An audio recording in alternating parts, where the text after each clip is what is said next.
You're listening to Skeptoid. I'm Brian Dunning from Skeptoid.com. Are you following a crank? It is despairingly often that I receive an email from some unknown person inviting me to check out their revolutionary work in some scientific field, or read their book, or watch their YouTube video, that I might learn the errors made by mainstream science and gain a corrected and especially enlightened version of that science to report on Skeptoid.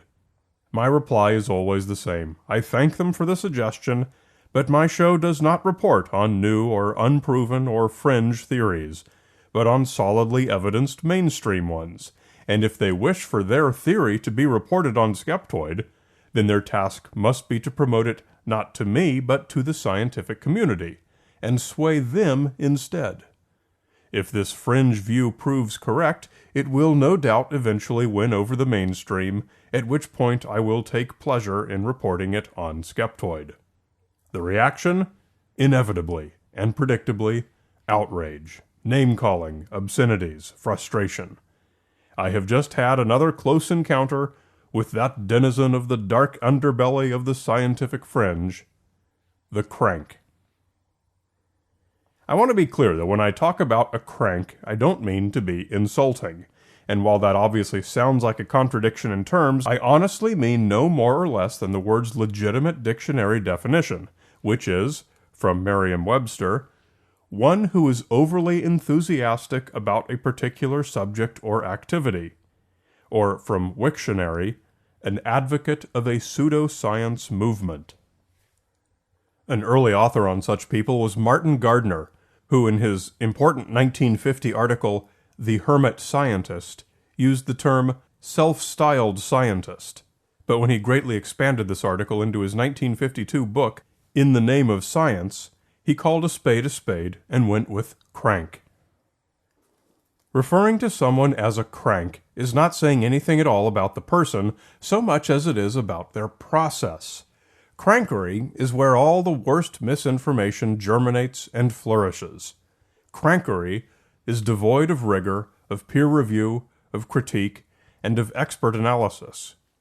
Crankery thrives due to its isolation from challenge. Crank ideas are constrained by nothing at all, so they tend to make whatever claims or conclusions their creators want. One need only turn to the back pages of any magazine to find advertisements for products that epitomize crankery, magically easy solutions to difficult problems, conceived in the minds of cranks, developed and sold without scrutiny, purchased without skepticism. But cranks are often persuasive. Many have slick pitches. Although many remain hermit-like, some achieve significant commercial success. We all have to be on the lookout for the possibility that our newest hero might be a crank. Just look at the impact a crank like Gwyneth Paltrow can suddenly produce.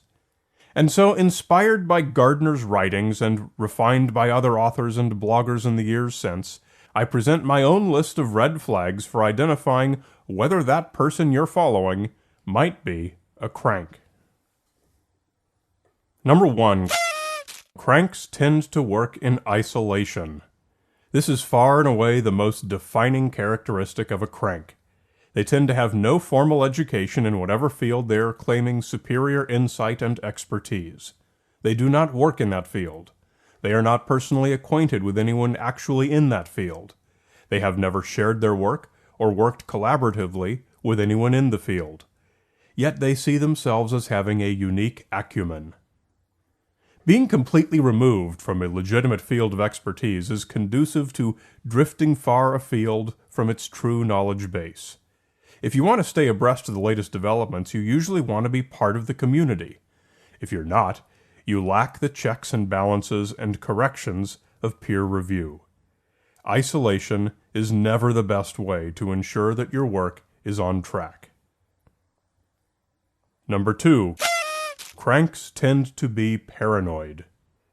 They worry that their important discoveries are being spied upon, that malicious forces are out to destroy their reputations, that scientists or corporations or governments are conspiring to suppress their discoveries.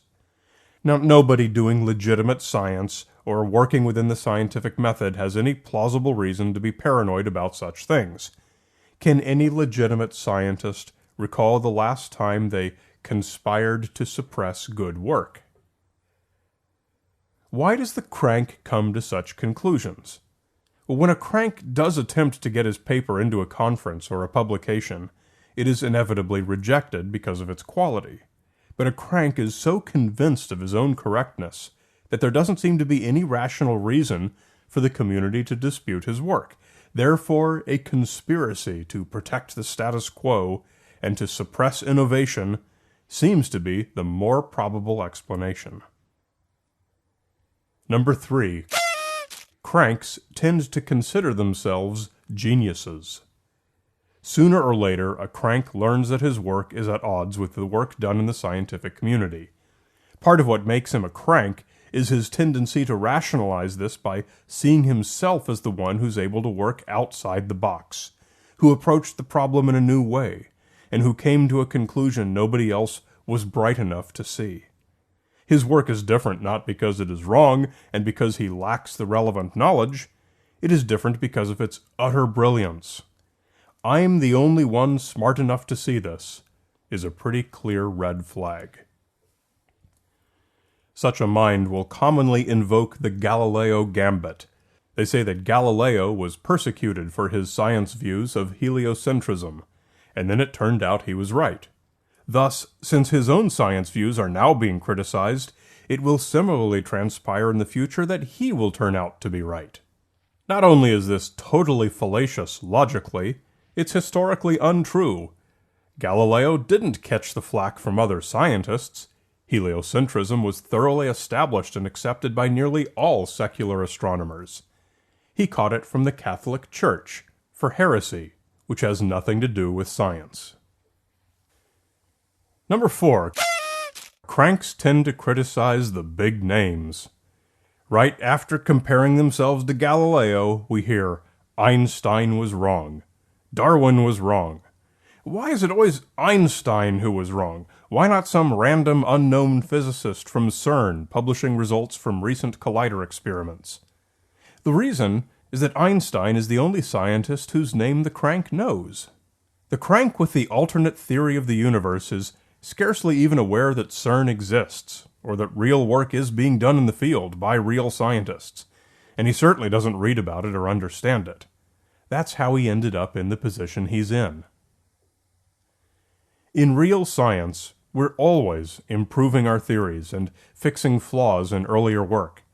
But those flaws are rarely the deepest fundamentals like general relativity. Usually it's something like discovering contamination in a sample from a molecular biologist at some lab, thus giving us a better understanding of some result. Boring stuff, real stuff, stuff where you actually have to understand what you're doing.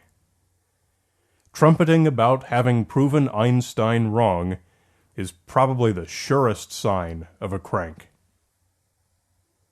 Number 5. Cranks tend to invent their own terminology. Here are a few phrases you might have encountered in your life on the internet. Time cube, quantum jumping, global consciousness, backmasking, energy medicine, vortex mathematics, morphic resonances. There are a limitless number of sciencey sounding and entirely meaningless phrases out there, all invented by cranks who believe in all earnestness to have invented something new. And what does a new science need but a new jargon to go along with it? Often the crank will rejoice in his newfound jargon a little too much, and will write in it with such effervescence as to create paragraphs of impenetrable density and festoonery. Overcomplicated writing is, unfortunately, found just as often in good science as it is in bad science. But one effect it often has in either case is that it impresses unsophisticated readers. Dense paragraphs and big unfamiliar words don't necessarily mean the article is smart or correct. It could mean nothing at all, and it often means little more than the author is a crank, for whose ideas no intelligible language exists. And number 6, cranks tend to get Stephen Hawking's name wrong.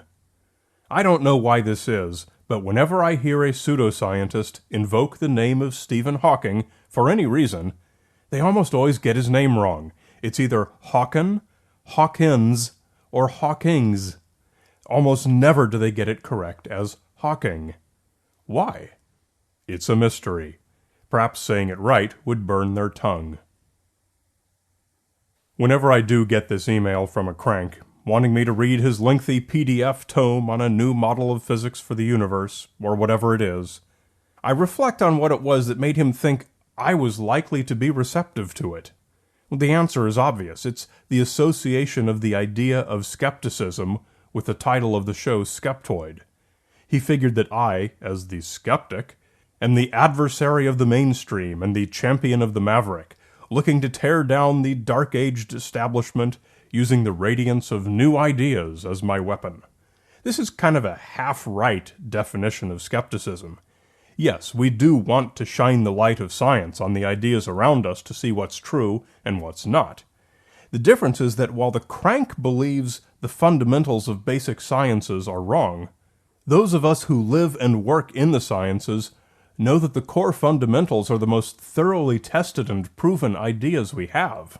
Cranks believe scientists refuse to question the core fundamentals because of some quasi-religious dogma, whereas the real reason is simply that those questions have already been exhaustively asked and answered.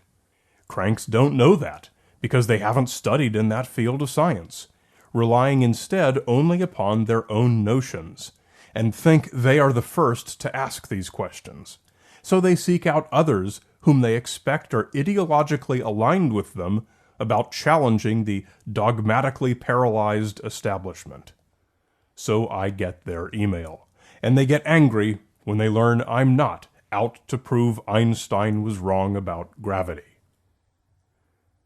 And so my caution to you is to be wary of whether that's someone whose book you're reading, whose new diet you're following, whose get-rich-quick plan you're investing in, whose supplement product you're using, or whose intelligence-boosting scheme you learned about on TV, might be a crank. Those red flags we talked about are everywhere. Now, if you shop at Amazon.com, change your bookmark to smile.amazon.com. When you do that, they will make a charitable donation equal to 1% of the amount of your purchase. Just select Skeptoid Media as your charity when you check out. Hey, and while you're shopping, have a look at Skeptoid Media's wish list. There's always a few pieces of gear I need around the studio. Add one of those to your cart as well and make Amazon's donation just that little bit bigger. Maybe toss in a few Skeptoid books, too. Anyway, smile.amazon.com helps out Skeptoid and doesn't cost you a dime. You're listening to Skeptoid, a listener-supported program. I'm Brian Dunning from Skeptoid.com.